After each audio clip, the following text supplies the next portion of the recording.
Hello hi friends, అందరికీ నమస్కారం. ఈరోజు మొద్దు బచ్చలి ఫ్రై చాలా సింపుల్గా ఈజీగా చూపిస్తాను. అల్లము, వెల్లుల్లి, ఉల్లిపాయ ముక్కలు, పచ్చిమిర్చి ముక్కలు ఈ విధంగా కట్ చేసి పెట్టుకున్నాను అనమాట. ఒక కట్ట మొద్దు బచ్చలి తీసేసుకున్నాను. మొద్దు బచ్చలి కూడా 2-3 సార్లు మంచిగా కడిగేసి ఉప్పు నీళ్ళల్లో ఈ విధంగా కాడాలతో సహా ఆకులను మొత్తం అంతా సన్నగా తరిగి పెట్టుకోవాలన్నమాట. ఈ విధంగా తరిగి పెట్టుకుంటే మనకు ఫ్రై కూడా చాలా మంచిగా ఉంటుంది. వేడివేడి అన్నంలకు కానీ చపాతీలకు కానీ చాలా మంచిగా ఉంటుందన్నమాట.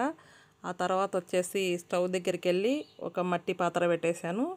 దాంట్లో కోపు సరిపడే ఆయిల్ వేసేసి దాంట్లో ఆవాలు, జీలకర్ర, కొంచెం శనగపప్పు ఈ విధంగా వేసేసి చిటపటలాడేటట్టు వేగిన తర్వాత మనం కట్ చేసి పెట్టుకున్న పచ్చిమిర్చి ముక్కలు కూడా వేసేసాను అనమాట. ఆ తర్వాత వచ్చేసి అల్లం ముక్కలు కూడా వేసేసుకోవాలి. అల్లం ముక్కలు వేసేసిన తర్వాత ఈ విధంగా ఉల్లిపాయ ముక్కలు కూడా వేసేసాను అనమాట. ఉల్లిపాయ ముక్కలు, అల్లం ముక్కలు, వెల్లుల్లి ముక్కలు అన్నీ కట్ చేసుకున్నట్టు ఈ విధంగా వేసేసుకొని ఆ తర్వాత వచ్చేసి 2 రెమ్మలు కరివేపాకు వేసాను. కరివేపాకు మొత్తం అంతా వేగిపోయిన తర్వాత సన్నగా తరిగి పెట్టుకున్న బచ్చలి కూర ఆకును వేసేస్తున్నాను అనమాట. ఆకు వేసేసి మనకు టేస్ట్ తగ్గట్టు కల్లుప్పు అనేది వేసేసాను.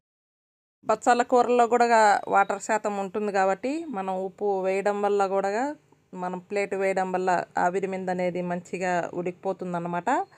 దాని కాడలు, ఆకులు మొత్తం అంతా ఉడికిపోయిన తర్వాత ఈ విధంగా కలుపుతూ ఏం చేసుకోవాలి, కొంతసేపు మంచిగా వేగిపోయిన తర్వాత 1 స్పూను పసుపు అనేది వేసేస్తున్నాను అన్నమాట.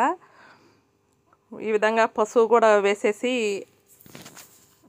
ముందే మనం పచ్చిమిరపకాయలు సన్నగా కట్ చేసి పెట్టుకొని వేసుకున్నాం కాబట్టి కారం అనేది లైట్గా వేస్తున్నాను అనమాట.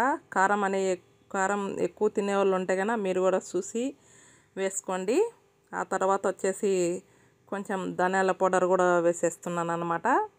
ఈ విధంగా ధనియాల పౌడర్ కూడా వేసేసి బాగా కలుపుతూ ఏం చేసుకోవాలి, వేడివేడి అన్నంలోకి కానీ చపాతీలకు కానీ చాలా మంచిగా ఉంటుందన్నమాట. ఈ విధంగా మనం అప్పుడప్పుడు పిల్లలకి అనేది ఆకుకూరలు చేసి ఫ్రైలాగా ఇచ్చేస్తే కనుక మన పిల్లలు కూడా మంచిగా తినేస్తారన్నమాట. మన ఆరోగ్యానికి కూడా చాలా మంచిది. ఈ విధంగా సింపుల్గా బచ్చల కూర ఫ్రై అనేది చూపించాను అనమాట. మీరు కూడా ఈ విధంగా చేసుకొని తిని ఎలా ఉందో కామెంట్ బాక్స్లో కామెంట్ పెట్టండి. లాస్ట్లో గరం మసాలా అనేది వేసాను. ఈ విధంగా గరం మసాలా వేసేసి కలుపుతూ ఏం చేస్తున్నాను, లైక్ అండ్ షేర్, సబ్స్క్రైబ్.